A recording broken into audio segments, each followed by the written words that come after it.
기도합니다. 아멘. 자, 하나님 말씀 찾겠습니다. 자, 시편 103편 19절입니다.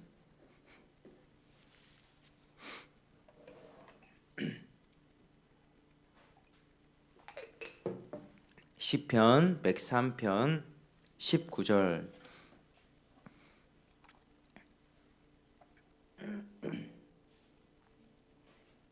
시편 103편 19절.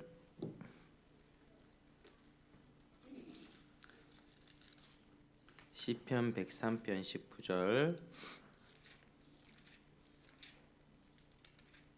다 찾으셨죠? 시편 103편 19절. 제가 봉독하겠습니다. 여호와께서 그의 보좌를 하늘에 세우시고 그의 왕권으로 만유를 다스리시도다. 아멘. 우리 같이 한번 읽겠습니다. 시작. 여호와께서 그의 보좌를 하늘에 세우시고 그의 왕권으로 만유를 다스리시도다. 아멘.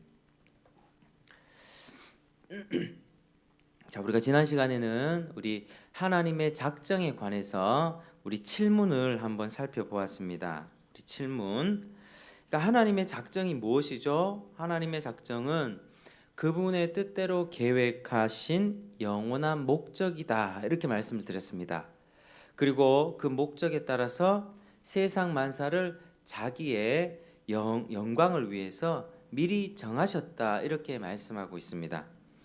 자, 그러면 이제 작정 미리 정하셨는데 그 미리 정해진 그 작정이 이제 이루어지는 과정이 있겠죠. 그게 바로 오늘 팔문의 내용입니다.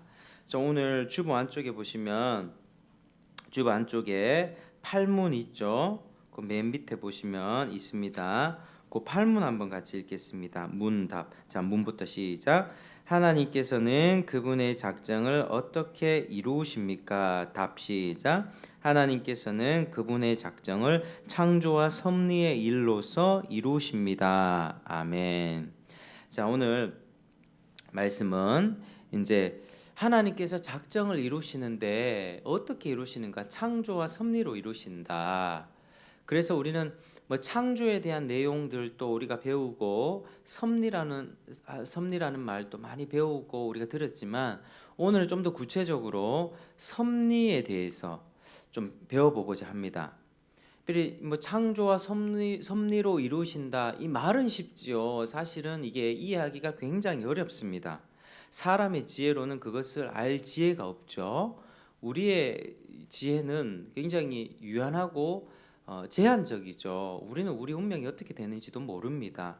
하나님은 그러나 하나님의 영원 전부터 영원까지 모든 시간을 초월하신 하나님께서 모든 것을 다 정하시고 이루어 가시는 그 하나님의 세상 만사의 운행의 역사, 경영하시는 역사를 우리가 어떻게 알겠습니까? 그래서 창조라는 부분도 우리가 믿음으로 수용하죠. 보이지 않는 것들이 눈에 보이는 것들이 바로 하나님의 말씀으로 창조되었다. 보이지 않는 영적인 세상도 하나님이 창조하셨다. 그 섭리라는 부분도 우리가 믿음으로 수용을 하는 것입니다. 그래서 이제 기독교는 뭐 믿음의 종교입니다. 우리가 다 알고 믿습니까? 아니죠. 믿다 보면 알게 되는 게 더 많습니다. 다 알고 다 이해하고 100%다 이해하고 논리적으로 따져보니 기독교다. 물론 그렇게 따져보는 과정은 필요합니다만은 이해되지 않아도 우리는 믿음으로 받아들일 때 하나씩 알게 되는 게 그게 기독교 신앙의 인의 모습입니다. 자, 창조가 이렇게 말씀으로 창조되었다. 이걸 알고 있습니다. 자, 그러면 하나님이 그 창조된 세상을 어떻게 이끌어 가십니까? 그 만사를 바로 오늘 섭리로 이끌어 가신다. 우리 한번 따라해 볼까요? 섭리는 이 기독교인이 아니면 잘 모르는 단어죠. 우리 예수 믿는 사람들이 뭐 이제 섭리, 하나님의 섭리다 이렇게 다 많은 표현들을 하고 그렇게 또 격려하기도 합니다. 자, 하나님의 손길이라고 할 수 있습니다. 하나님의 피조물과 그들의 행위에 대해서 가장 거룩하고 지혜롭고 능력 있는 통치의 행위, 하나님의 통치의 손길이라고 할 수 있습니다. 그래서 요한복음 5장 17절에는 내 아버지가 이제까지 일하시니 나도 일한다. 우리 예수님이 일을 하십니다. 뭐 때문에 뭘 일하십니까? 아버지의 뜻을 이루시려고 지금 계속 일하시는 거죠. 오셔가지고. 그러니까 이제 그게 섭리의 일을 하신다라고 하는 것입니다. 그리고 오늘 본문에도 여호와께서 그의 보좌를 하늘에 세우시고 그 왕권으로 만유를 통치하시도다, 이렇게 말씀하고 있습니다. 이 보좌를 세우시고 그의 왕권으로 만유를 통치하신다. 이게 섭리죠. 섭리. 하나님의 일하심, 통치행위. 그러니까 세상에는 운명, 맹목적인 운명 뭐 이런 게 있을까요? 뭐 운이 좋았다, 행운이 좋았다, 뭐 재수가 좋았다, 이런 표현들 하지만 그렇지 않습니다. 오직 세계를 인도하는 하나님의 섭리만이 있습니다. 하나님의 섭리만이 존재합니다. 절대로 우연은 없죠. 잠언 16장 33절에 사람이 제비를 뽑으나 이를 작정하기는 여호와께 있느니라, 이렇게 말씀을 합니다. 그래서 이 말씀이 우리에게 참 위로가 되고 또 힘이 되죠. 특별히 고난 가운데 있는 우리 성도님이 계시다면 하나님이 그걸 주관하시니까, 아이고 야야, 내가 능력이 없어가지고 너를 지켜주지 못했네, 이런 게 아니라는 거죠. 하나님이 섭리 가운데 우리를 그러한 상황 가운데 한번 내버려 두시는 그런 일도 있습니다. 그래서 오늘 섭리의 구체적인 특징들을 좀 섭리에 대해서 자세하게 좀 알아볼 텐데 한 7가지 정도로 이렇게 정리해서 말씀을 드리겠습니다. 그리고 그 중간중간에는 뭐 반론도 좀 나오고 이렇게 합니다. 자, 첫 번째, 하나님의 섭리는 모든 장소, 사람, 사건에 미칩니다. 하늘, 땅, 바다, 우주를 총망라한다는 것입니다. 자, 이 말은 뭐죠? 세상의 어떤 일도 하나님의 섭리의 지배를 벗어날 수가 없다라는 그런 말씀이죠. 섭리는요, 한 사람이 높아지고 낮아지고 또 내가 성공하고 실패하고, 그리고 또 나라도 똑같습니다. 나라의 어떤 나라가 전쟁에 승리하거나 패하거나 이런 모든 일들이 있죠. 그게 다 하나님의 그런 섭리의 지배에 있습니다. 새나 개미 같은 아주 미천한 미물이라도 하나님께서는 주관하신다, 그렇게 말씀하십니다. 그런데 모든 걸 다 하나님께서 다스리지만 특별하게 하나님께서는 이게 특별하게 보호를 하는 대상이 있는데 그게 바로 누굽니까? 바로 우리 성도입니다. 하나님이 우리를 경건한 성도들을 아주 특별하게 보호하시는데 시편 33편 18, 19절에는 이렇게 말씀합니다. 여호와는 그 경외하는 자 곧 그 인자하심을 바라는 자를 살피사 저희 영혼을 사망에서 건지시며 저희를 기근 시에 살게 하는도다. 하나님을 경외하는 자 그 영혼을 살핀다. 사망에서 건지시고 기근, 먹을 것이 없는 그런 가뭄의 상황에서도 생명을 주신다, 그렇게 말씀을 하죠. 특별하게 보호하십니다. 기근이 오면 다른 사람들은 다 굶어 죽을 수 있습니다. 그러나 하나님의 백성은 하나님이 먹여주신다, 이 말씀이죠. 자, 또 때로는 천사들을 보내서 지키십니다. 시편 34편의 20절, 그의 모든 뼈를 보호하시며 그 중에서 하나도 꺾이지 아니하도다. 뭐까지 보호한다고요? 우리의 뼈까지도 보호합니다. 하나님께서 택하신 성도들을 아주 세밀하게 보호하십니다. 그리고 하나님이 시편 56편 6편 8절에 나의 눈물을 주의 병에 담으소서, 이게 다윗의 기도입니다. 그러니까 하나님이 우리의 선택받은 백성들의 눈에 눈물까지 다 아신다라고 하는 사실입니다. 우리의 눈물을 다 병에 담아준다는 말은 무슨 뜻이죠? 하나님이 그 눈물 흘리게 한 원한을 갚아주겠다, 이 뜻 아닙니까? 하나님이 그렇게 특별하게 보살펴 주십니다. 근데 이제 이런 섭리에 관해서 한 큰 두 가지 반론이 있는데, 첫 번째는 뭐냐면 세상에 부조리하고 악한 일들이 많잖아요. 그런 일들이 많은 것에 대해서 하나님 섭리가 없어 이렇게 주장하는 겁니다.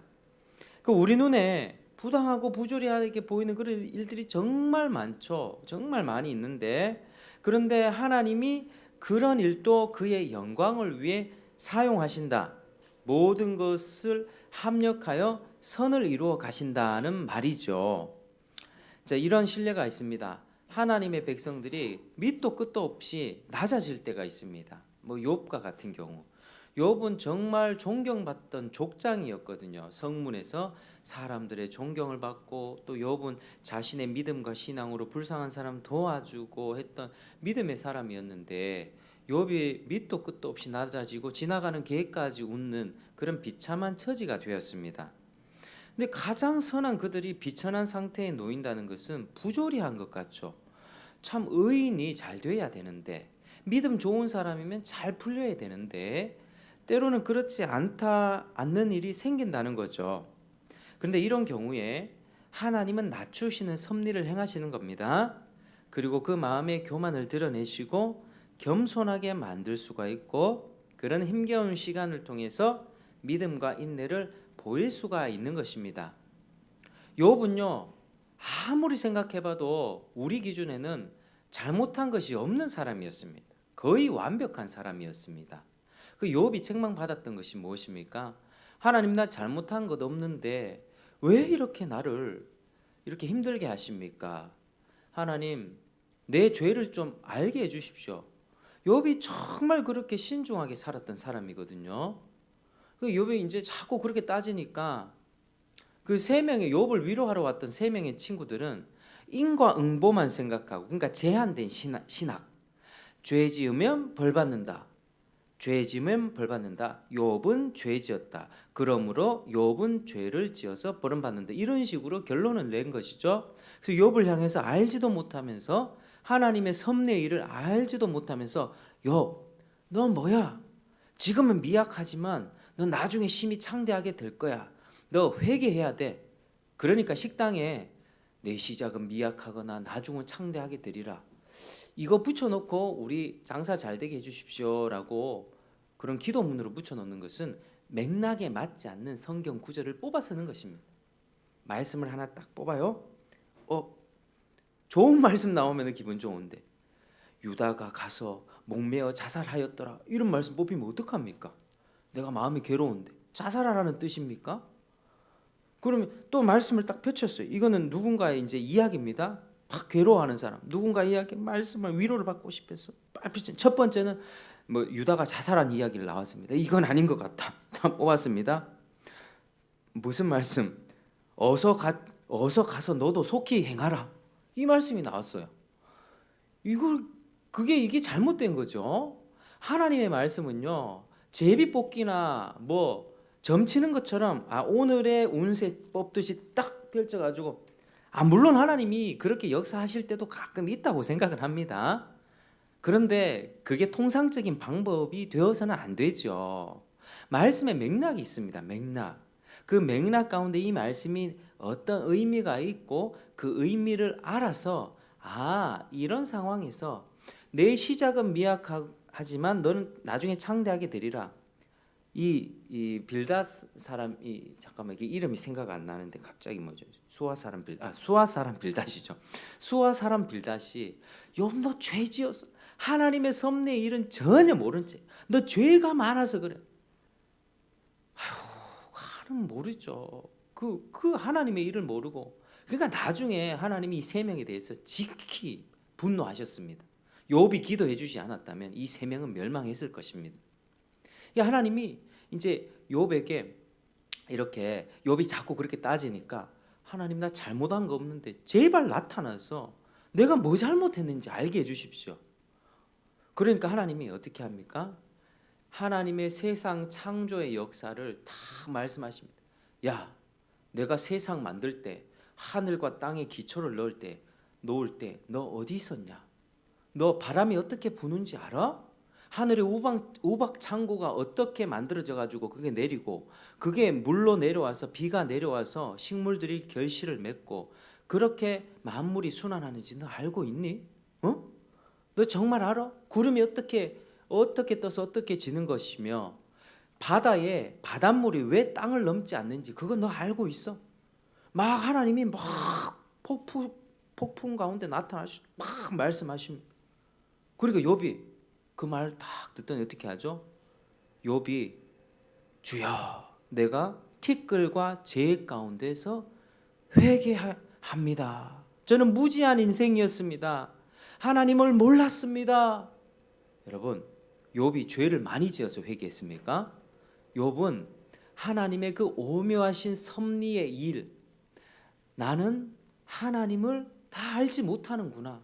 내가 당하는 고난도 죄의 문제를 넘어서 하나님의 어떤 그런 섭리가 있구나. 이거를 그때 알고 회개했던 것입니다. 그러니까 죄 많이 지은 사람이 회개를 하기는 하겠죠. 상대적으로 하나님 은혜 주시면. 근데 진정한 회개는요, 하나님 그분이 어떤 분인지 알 때, 세상을 창조하고 만물을 다스리는 그 하나님의 지극히 높음을 알 때 나는 꽤 착한 사람이었는데요, 이 말이 안 나온다니까요. 지극히 높으신 하나님 앞에 내가 딱 서면 나는 왜 이렇게 작아지는가? 나는 그냥 벌레만도 못한 존재였구나. 아, 하나님이 내 생명을 이렇게 주셨구나. 나는 하나님 앞에 벌레만한 존재였구나. 나 착하게 살았잖아요. 나 남한테 피해 안 줬습니다. 나 괜찮게 살았습니다. 이런 말이 나올 수가 없는 것입니다. 그래서 하나님께서는 그러한 섭리 가운데 하나님을 일을 행하시는 것이죠. 우리를 겸손케 하고 우리가 정말 비천하게 낮아지는 그 때가 있으면 하나님이 우리를 겸손케 하신다. 아, 겸손케 하시는 거구나. 자꾸 문제가 생기잖아요. 괴로운 일 생기고 그 꼬인 인간관계 자꾸 생기잖아요. 하나님이 우리를 낮추시는 겁니다. 그리고 그 가운데 믿음과 인내를 보기를 원하세요. 그러면서도 끝까지 주님을 쫓아갈래. 예수 믿어도 안 되겠네. 이게 아니라 주님이 무슨 뜻이 있을 거야. 그래도 끝까지 쫓아가는 게 맞아. 왜? 하나님은 창조주 섭리하시는 하나님이니까 그분께 소망이 있어 라고 믿음을 다 잡을 수 있죠. 하나님은 그걸 원하시는 겁니다. 하나님 아브라함에게 이삭 바치라고 했을 때 그 믿음 몰랐겠습니까? 다 알고 있었죠. 아브라함이 바칠 거 다 알고 있었습니다. 그런데 하나님이 네 아들 사랑하는 독자 이삭을 번제단에 바쳐라.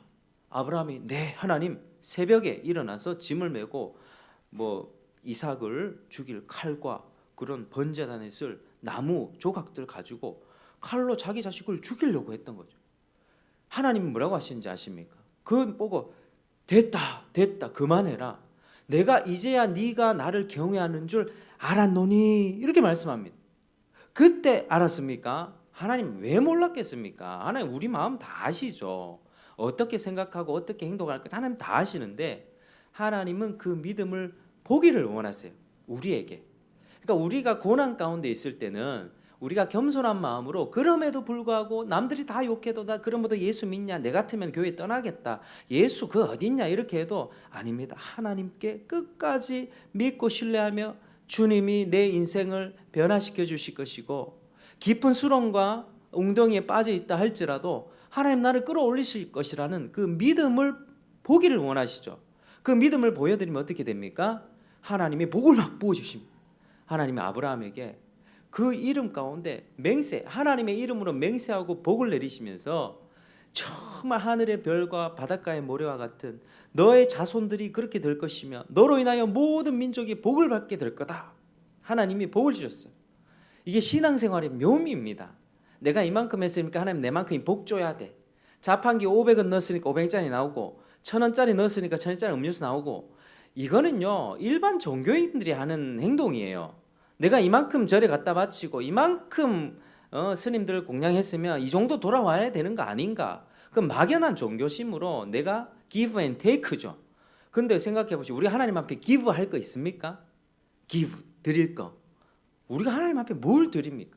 모든 게 하나님 거고 내 생명도 하나님 거고 하나님은 너 오늘 너 생명 거두겠다 하면 우린 끝장나는 겁니다. 내가 가는 생각, 마음, 내 에너지, 직장 다닐 수 있는 건강 일단 하나님 주신 건데 우리 하나님 앞에 뭘 드리겠습니까? 근데 드리죠. 우리의 봉사, 우리의 헌신, 우리의 헌금 드립니다. 그럼 하나님이 자발적으로 드릴 때 어떻게 하시죠? 너무 기뻐하시죠. 하나님이 우리와 인격적인 관계를 가지고 계십니다. 그걸 원하십니다. 우리가 자식들한테도 자식이 뭐 이렇게 뭐 대단한 거 하겠습니까?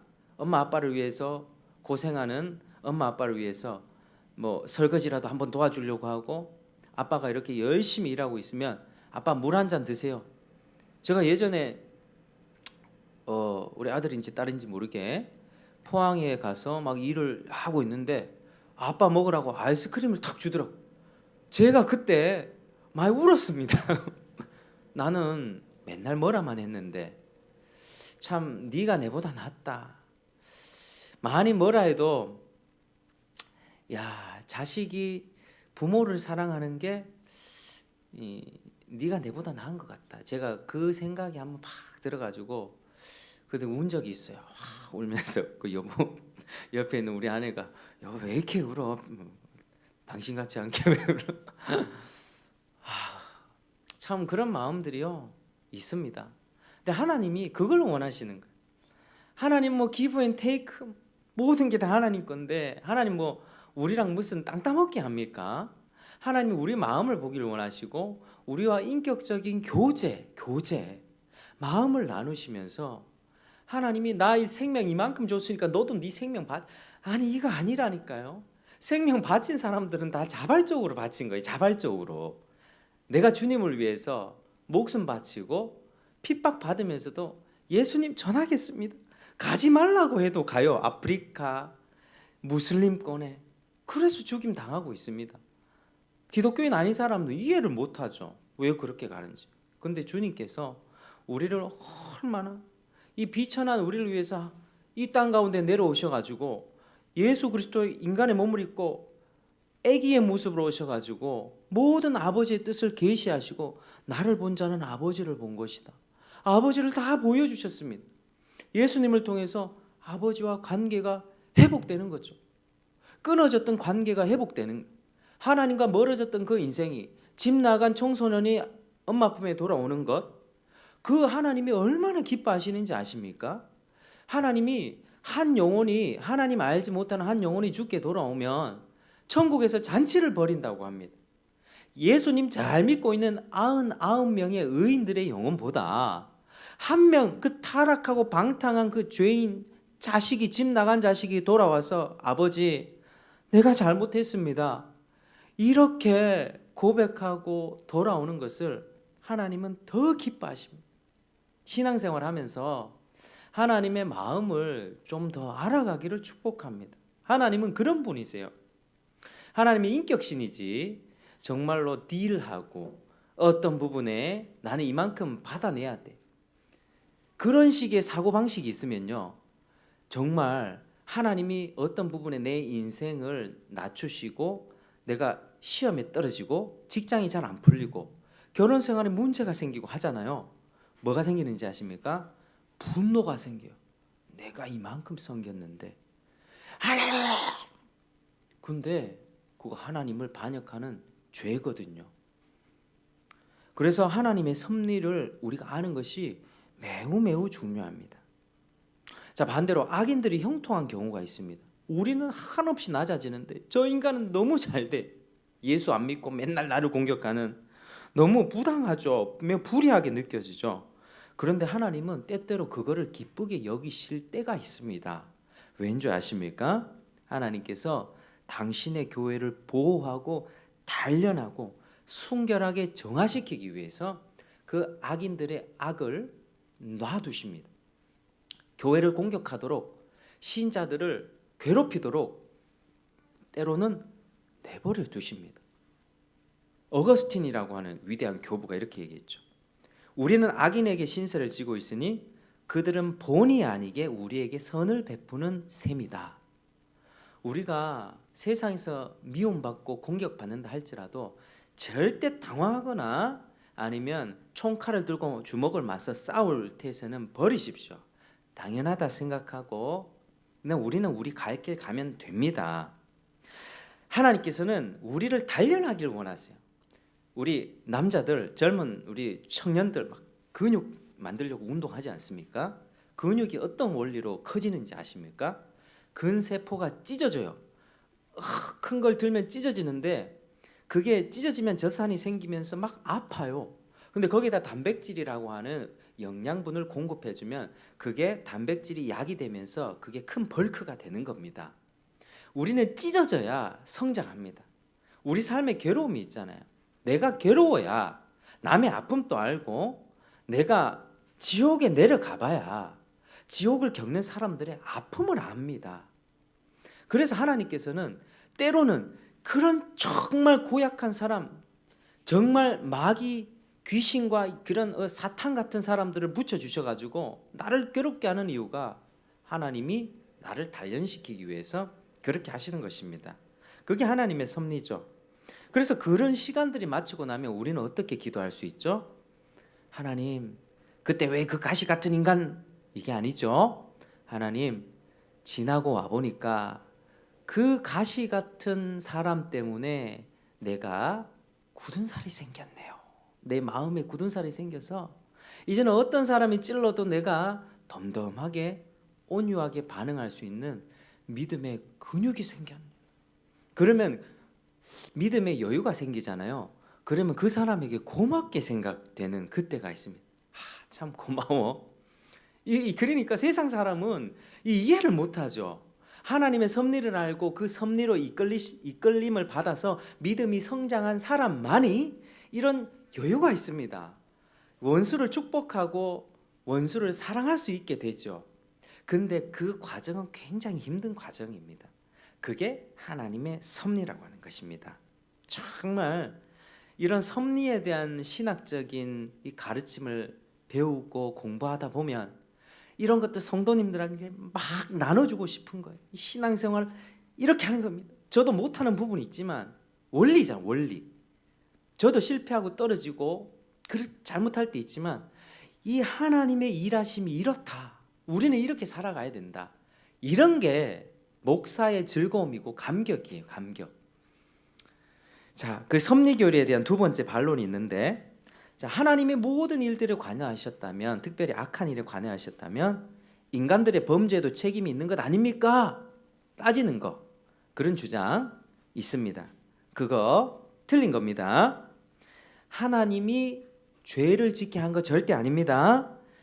하나님이 율법을 만드셨죠.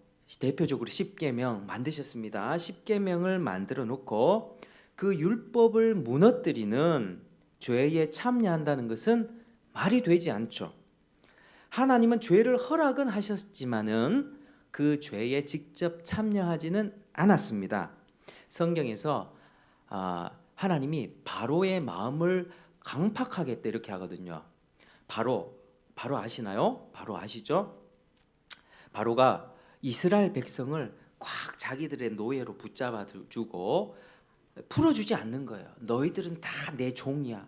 이 애굽 이집트 땅을 위해서 너희는 일하고 노동하고 봉사해야 돼. 어디 하나님 앞에 간다고 지금 제사 드린다고 풀어달라 그래? 모세 너 가! 이렇게 했던 게 바로입니다. 근데 그 쭉 읽어보면요, 하나님이 바로의 마음을 강팍하게 했다 그렇게 말씀하거든요. 그러면 하나님이 바로의 마음에 나쁜 마음, 딱딱한 마음을 주신 겁니까? 그거 어떻게 이해해야 되죠? 그런 표현이 많이 나오거든요. 그것은요, 하나님이 바로의 마음에 악한 마음, 죄를 막 준 게 아닙니다. 하나님이 직접적인 원인이 된 게 아니라는 거예요. 바로는 원래 악인이었죠. 그런데 바로의 마음에 그나마 그때까지 가지고 있던 양심과 선한 생각과 그런 마인드, 그나마 지켜주고 있었던 조금 아주 약하게 내리쬐었던 태양빛과 같은 그 은혜를 걷어버렸다는 뜻입니다. 그게 그렇게 이해를 할 수 있습니다. 그러면 마음이 강팍해집니다. 비가 잘 내리고 햇볕이 짱짱하면 식물이 무럭무럭 잘 자라죠. 그러나 비가 그치고 햇볕이 점차 그치면, 햇볕이 약해지면 식물이 말라 죽습니다. 생명을 잃어갑니다.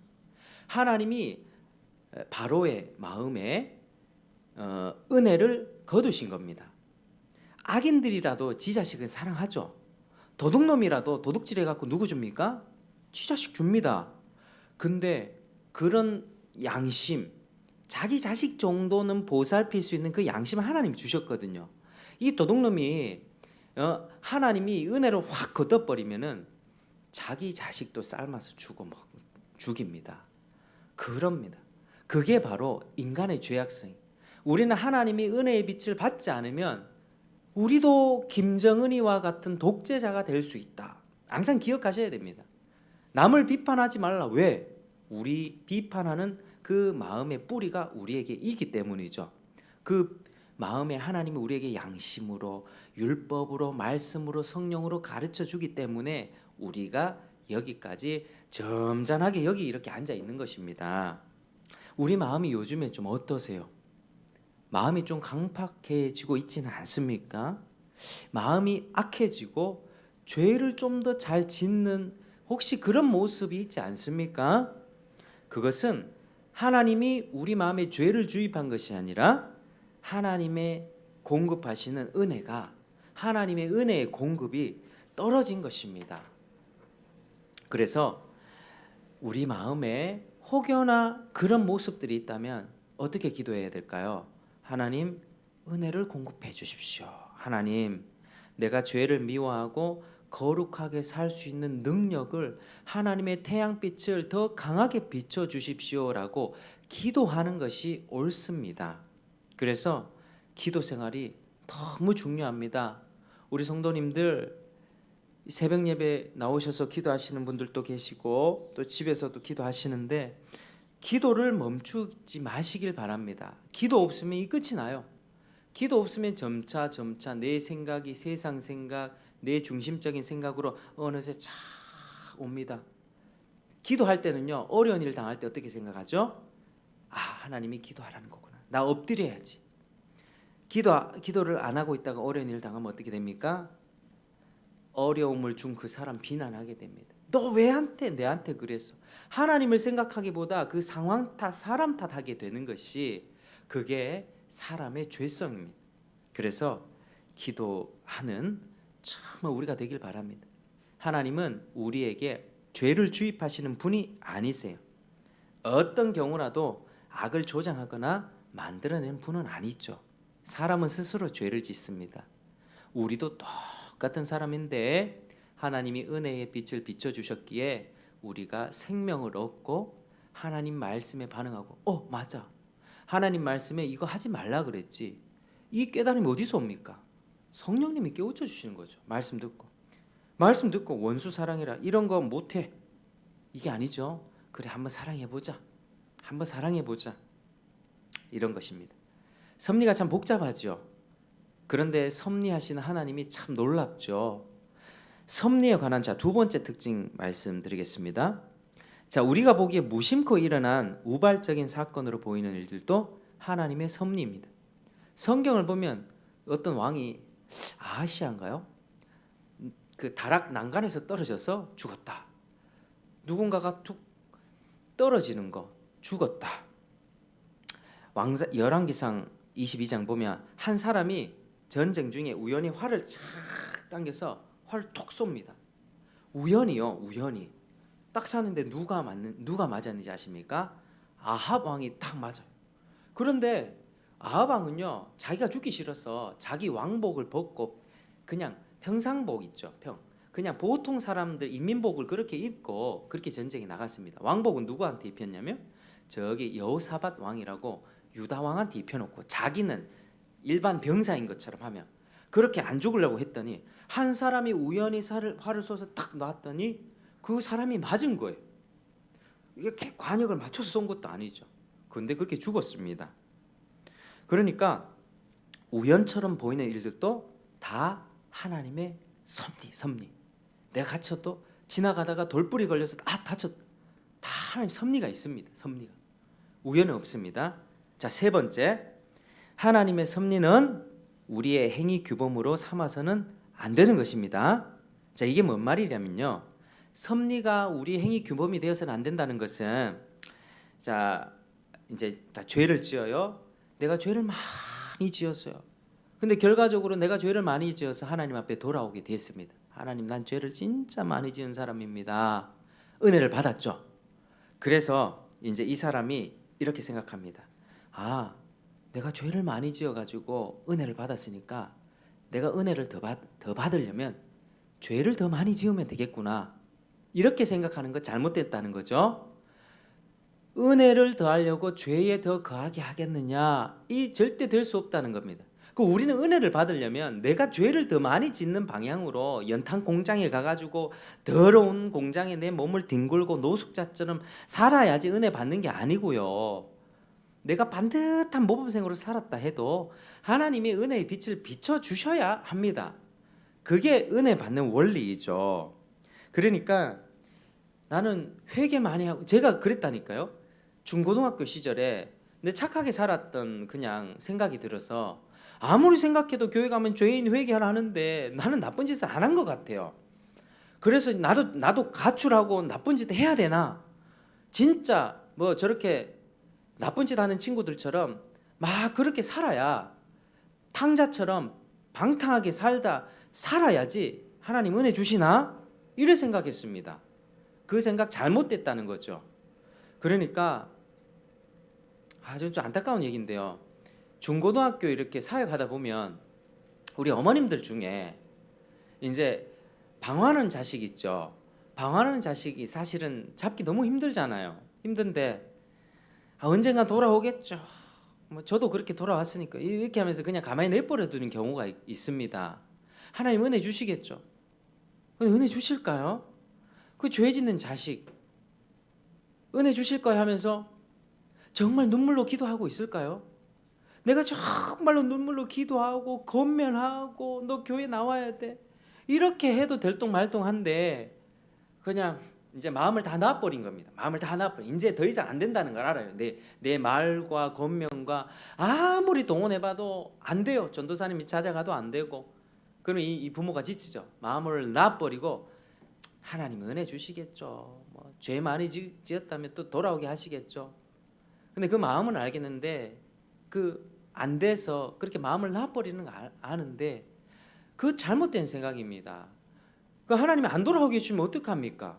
그 자식이 그렇게 방탕한 삶을 살다가 혹여나 오토바이 타다가 그렇게 그 목숨이 날아가면 어떡합니까? 그 잘못된 생각입니다. 그거 우리는 최선을 다해야 됩니다. 그 자식을 위해서 눈물로 기도함. 하나님 저 자식 돌아오게 해주십시오. 기도하면서 기회를 보면서 마음이 열렸을 때 더 그리 그 삶을 접고 하나님 앞에 돌아와야 되지 않겠냐고 기회를 보고, 때로는 화가 나지만 성질내서 확 쏟아붓는 것이 아니라 좋은 말로 그 기회를 보는 거죠. 마음이 잠잠하고 마음이 열려있을 그때를 보면서 그게 우리의 자세다라고 하는 거죠. 자, 네 번째, 이제 섭리 네 번째, 신적 섭리는 불가항력적입니다. 막을 수가 없다는 겁니다. 하나님께서요 때가 되면 무조건 일을 행하십니다. 이게 어떻게 보면 소망이기도 하고 무서운 겁니다. 요셉이 17살에 종으로 팔려갔습니다. 그런데 13년간 정말 고생을 하거든요. 종살이를 하고 그러면서 그 밑바다 생활을 다 겪어오면서 애굽의 2인자가 돼요. 바로 파라오 옆에 있는 국무총리가 됩니다. 근데 그게 하나님의 때가 딱 되니까 하나님이 요셉을 석방시켜 주셨어요. 이거 아무도 막을 수 없어요. 하나님의 때가 딱 되면 요셉도 딱 그 정도만 됐다. 하나님이 딱 그걸 보고, 원래는요 요셉이 2년 더 일찍 나올 수 있는 기회가 있긴 있었습니다. 그 정치 수용범, 그러니까 고위 관리들이 자기가 갇혀 있던 감옥에 들어왔던 적이 있었는데 그 술 관리와 이제 빵을 굽는 관리였습니다. 근데 그들의 꿈을 꾸고 그들이 근심 가운데 있을 때 꿈풀이를 해줬거든요. 근데 어떻게 됐냐면 술 관원장은 풀려나게 될 것이고 떡 굽는 관원장은 죽게 될 것이다. 그 말이 그대로 이루어졌습니다. 그래서 술 관원장이 감옥 밖으로 나갈 때 얘기하죠. 제발 나를 여기서 건져 주십시오. 나는 잘못한 일이 없습니다. 억울하게 갇혔습니다. 나를 도와주십시오. 당신은 고위 관리자이니까 한번 힘 써주십시오 했거든요. 근데 그 하나님 때가 아니었어요. 그 술 관원장이 나가자마자 그 일을 까마득하게 잊어버렸다 이렇게 얘기합니다. 2년 동안 요셉이 2년 더 훈련 받아야 됐던 거죠. 요셉이 나는 아무 잘못 없습니다. 나는 이곳에 감옥에 갇힐 만한 사람이 아닙니다. 고백하는 순간 하나님이 2년 더 훈련시키셨습니다. 근데 하나님의 때가 되니까 꿈을 바로 왕에게 꿈을 딱 꾸게 하시고 바로가 막 이 꿈은 뭐지? 근심하는 가운데 꿈을 풀어줄 사람이 없느냐?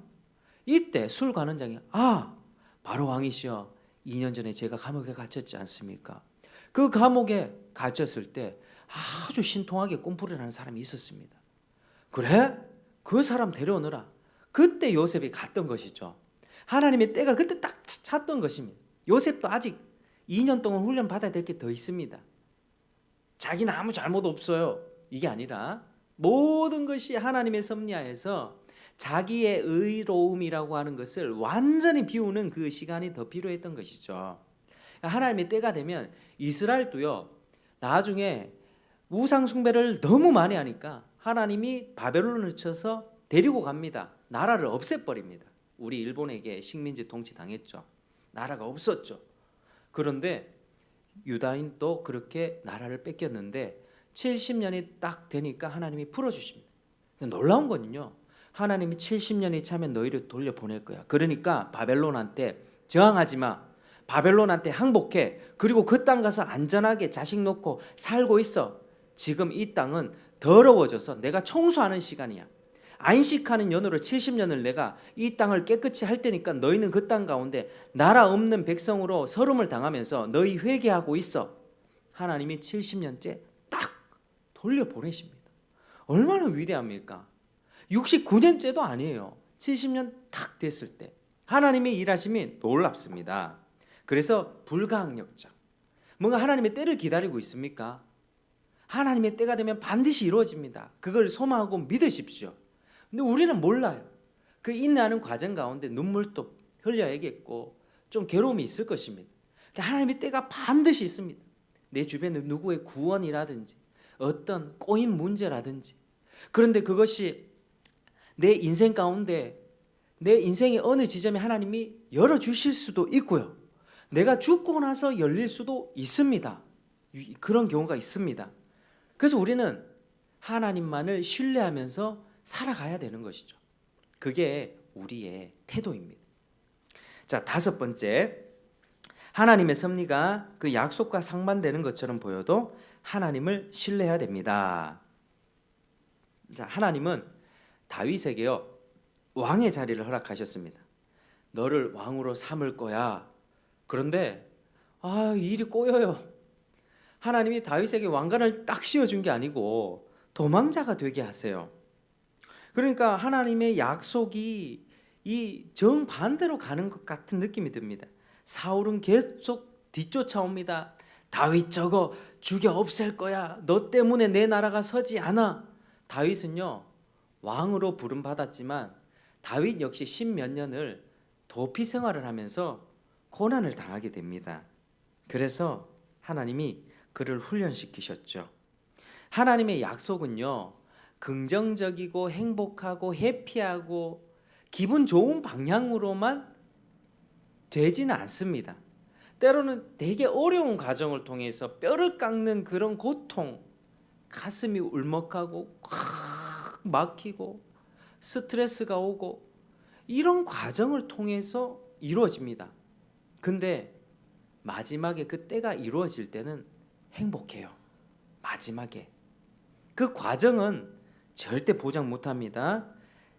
상반, 하나님의 약속과 반대되는 것처럼 보이는 상황이 펼쳐져도 우리는 하나님을 신뢰해야만 합니다. 그게 하나님의 선하신 섭리의 특징이기 때문에 그렇죠. 자, 이제 6번째, 하나님의 섭리는 체크무늬 옷같이 섞여 있습니다. 체크무늬 옷 좋아하시죠? 이렇게 예쁜 체크무늬. 이런 옷을 보면, 그러니까 이게 뭐냐면요, 우리 가운데 행복과 고통이 막 섞여 있다는 거예요. 현세에서 하나님의 섭리는 달콤한 부분도 있지만 채찍이 있고요, 쓰디 쓴 부분도 공존합니다. 그런데 내세에 가잖아요. 하나님 나라로 가면 정리가 돼요. 고통은 오직 지옥에만 있고 행복은 오직 천국에만 있습니다. 정리가 됩니다. 지금은 막 뒤섞여 있다, 힘들지만 다가올 하나님 나라를 소망하시길 바랍니다. 소망하시길 바랍니다. 우리 지금 죽어도 천국 갈 수 있잖아요. 그죠? 이게 정말 감사한 믿음이에요. 자, 7번째. 어떤 동일한 행위도 하나님의 섭리에서 나온 것이라면 선하지만 인간에게 나온 것이라면 악할 수 있다. 악할 수 있다. 예를 들면 예수님 십자가 처형 있죠. 사람들이 예수님 십자가 처형을 보면 이게 선한 겁니까? 나쁜 겁니까? 하나님의 관점에서는 뭐죠? 선한 거죠. 인류를 구원하기 위해서 예수를 십자가에 못 박게 한 하나님의 섭리니까요. 하나님에서 나온 거기 때문에 선한 겁니다. 그런데 그 십자가를 박으려고 막 달려갔던, 못 박았던 대제사장의 시기심, 이런 서기관들의 그런 불타는 그런 분노, 이런 거 뭐죠? 악이죠, 악. 그들의 분노와 시기가 예수님을 못 박았습니다. 그러니까 동일한 행위라고 봐도요, 동일한 행위이지만 사람에게서 난 거는 악할 수 있고 하나님의 섭리는 선하십니다. 선하십니다. 그게 하나님의 섭리의 특징입니다. 자, 이제 말씀을 마무리하겠습니다.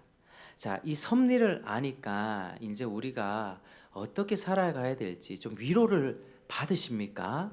위로가 되죠. 정말 많은 유익을 줍니다. 우리가 하나님의 자녀로 부름받았다는 것에 대해서 먼저는 감사 찬양을 올리시기를 바랍니다. 그분의 섭리로 이 세상이 유지가 될 수 있는 것이고요, 그분의 섭리가 우리를 뼈까지 보호합니다. 우리의 뼈 하나까지 보호하시고, 눈물 많이 흘리시죠? 우리 눈물, 하나님이 지금 병을 하나 가지고 눈물병에다가 우리 눈물을 담고 계세요. 천국 가면 눈물 다 닦아주십니다. 그러니까 우리 하나님의 백성, 특별한 보호하심을 받는다는 것에 대해서 감사하시고 영광 돌리시고 하나님 앞에 더욱더 신실한 주의 자녀가 되기를 축복합니다. 그리고 지나친 공포와 두려움에 빠지지 마십시오. 지나친 공포, 하나님의 손안에 다 있으니까 어떻게 되지? 코로나 이거 어떻게 되지? 그런 생각하지 마십시오. 하나님이 지켜주십니다. 우리 인생 주님이 끌어가십니다. 모든 것이 하나님의 선을 이끄는 방향으로 하나님이 역사하실 것입니다. 우리는 지금 다 알지 못하지만 하나님 나라에 가게 되면 얼굴과 얼굴을 대하여 볼 것이요, 우리 예수님을 얼굴로 보게 될 것입니다. 찬양 있죠. 내 인생 여정 끝내요, 강 건너 언덕 이룰 때 하늘 문양에 말하리 예수 인도하셨네. 내 인생 여정이 끝날 때 주님 만나 뵈올 때, 주님 그때 나를 이렇게 이끌어 주셨네요. 우리 인생의 깊은 흑암을 갈 때 하나님 앞에 투덜투덜 할 수 있지 않습니까? 하나님 나를 왜 이렇게 괴롭게 하십니까? 그런데 인생의 가장 어두웠던 그 시절을 되돌아볼 때 그날에는 알게 될 거예요. 그 어두웠던 이유가 무엇인가? 하나님이 태양빛을 멈춘 게 아니라 내 눈이 감겨져 있었다는 사실을 그때 알게 될 겁니다. 그리고 눈이 멀어 방황하고 길을 찾지 못하던 나에게 한 줄기 빛이 되어주시고 내 손을 잡아주시고 너무 지쳐 기력이 없을 때 우리 주님께서는 나를 업고 가셨다라고 하는 사실을 언제 알게 된다고요? 그때 알게 됩니다. 그때 알게 되는 겁니다. 얼마나 감사합니까? 얼마나 감사합니까? 우리 하나님의 은혜가 그날 우리 모두 다 천국 가실 거잖아요.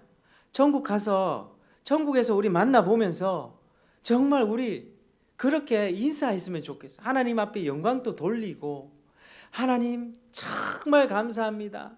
하나님이 나를 이렇게 이끌어 오셨네요. 그날이 오면 하나님이 영원전에 작정한 모든 일이 완성이 될 거예요. 구원받은 하나님이 예정한 그 이름 3글자 2글자 그 마음에 예정한 사람들 다 구원하시고, 예수 그리스도의 피가 한 방울도 낭비되지 않습니다. 왜? 모든 택자들을 위하여 예수님은 피를 흘리셨기 때문이에요. 그래서 그날 가면 주님의 은혜에 감사하면서 감사의 눈물밖에 없을 겁니다. 그때는. 지금은 고통의 눈물이죠. 감사의 눈물. 그때 하나님, 그때 나를 이렇게 지켜주지 않았다면, 하나님 때를 따라 돕는 은혜를 베풀어 주셔서 그때 내가 가난하고 힘들 때 돕는 사람을 보내주셨고, 또 어떤 사람을 통해서 예수님 믿게 해주셨고, 내 믿음이 지쳐 힘들고 지칠 때 내 모든 것을 다 끝장내고 자살해 버리려고 했던 그 마음이 들 때, 하나님 그래도 내가 생을 붙잡을 수 있도록 하나님이 내 손을 붙잡아주고 계셨군요. 이런 믿음의 고백이 그때 나올 수 있는 것입니다. 그래서 우리 그날까지 조금만 더 인내하며 살기를 바랍니다. 조금만 더 인내합시다. 우리 같이 찬송하겠습니다. 오늘 좀 설교가 길었네요. 죄송합니다. 자, 370장 주 안에 있는 나에게 찬송하고 기도하겠습니다.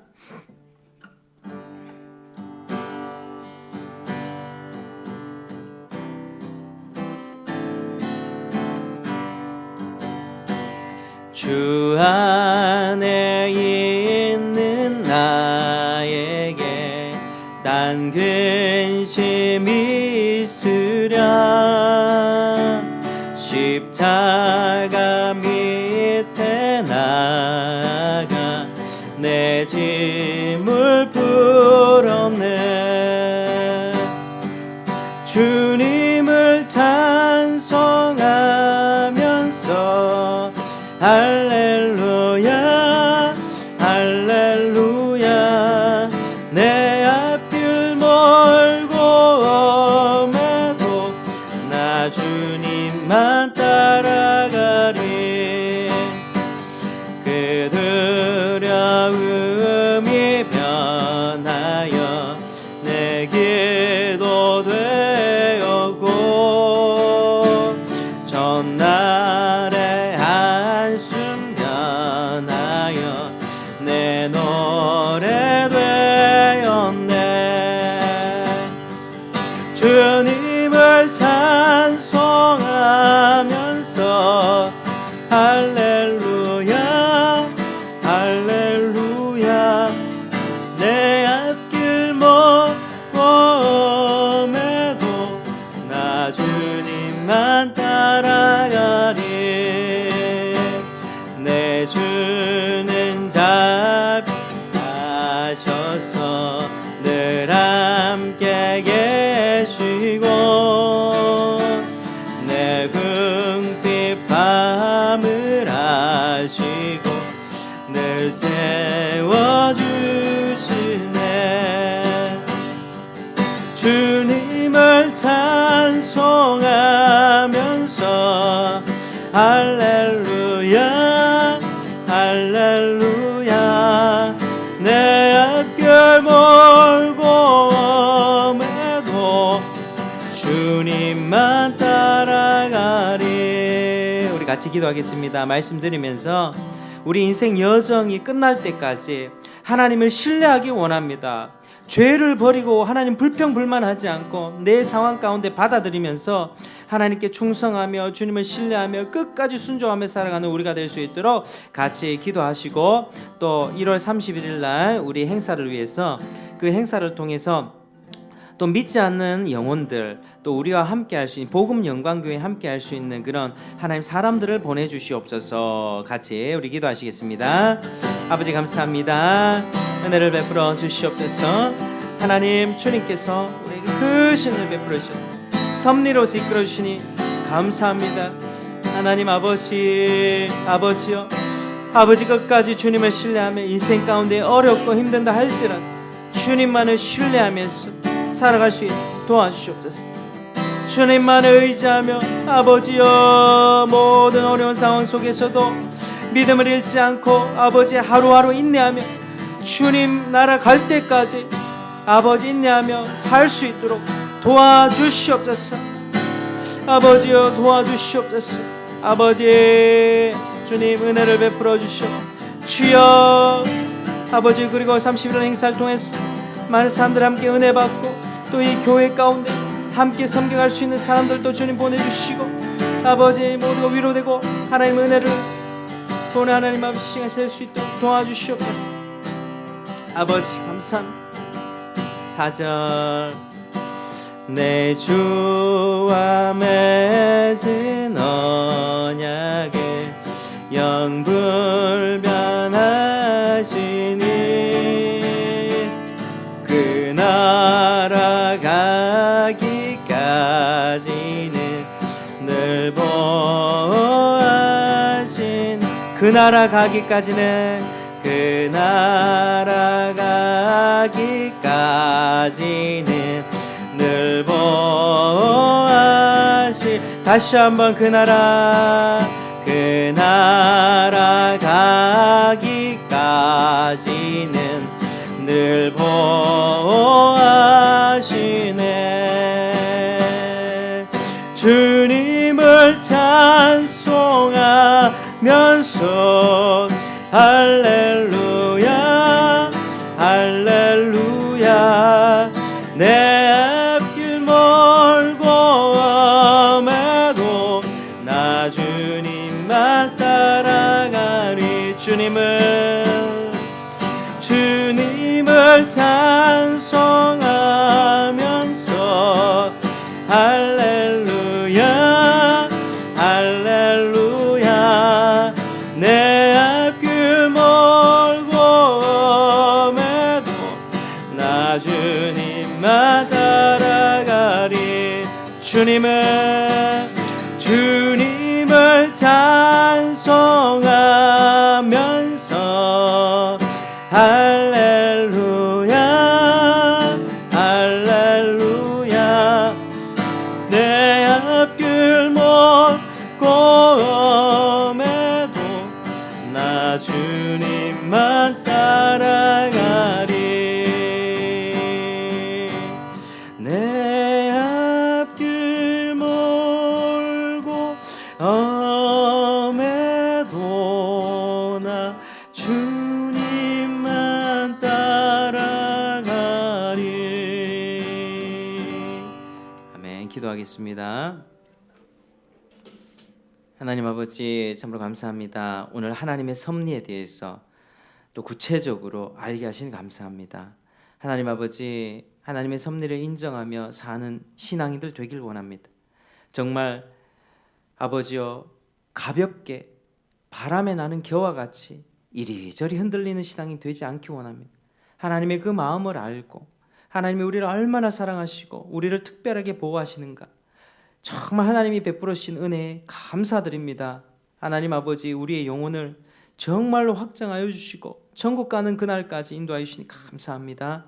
하나님 삶을 살아가는 동안 하나님의 섭리가 때로는 나를 낮추고 때로는 또 나를 높일 수도 있겠지만 때로는 또 행복과 고통이 뒤섞인 가운데 이해되지 않는 일들이 일어난다 할지라도 하나님의 때가 되면 반드시 이루어진다는 것을 알고 내 개인적인 문제와 모든 삶에 닥치는 모든 문제 가운데 사역과 일 가운데 하나님의 은혜를 구하며 하나님의 때를 기다리며 살게 도와주시고 하루하루 인내하며 신앙생활하며 살아갈 수 있도록 도와주시옵소서.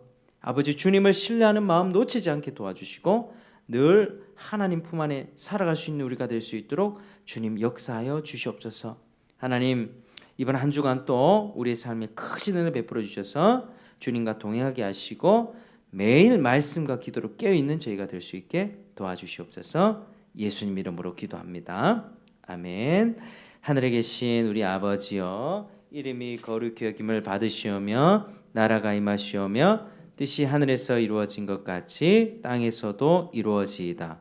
오늘 우리에게 일용할 양식을 주시옵고 우리가 우리에게 죄 지은 자를 사하여 준 것 같이 우리 죄를 사하여 주시옵고 우리를 시험에 들게 하지 마시옵고 다만 악에서 구하시옵소서. 나라와 권세와 영광이 아버지께 영원히 있사옵나이다. 아멘.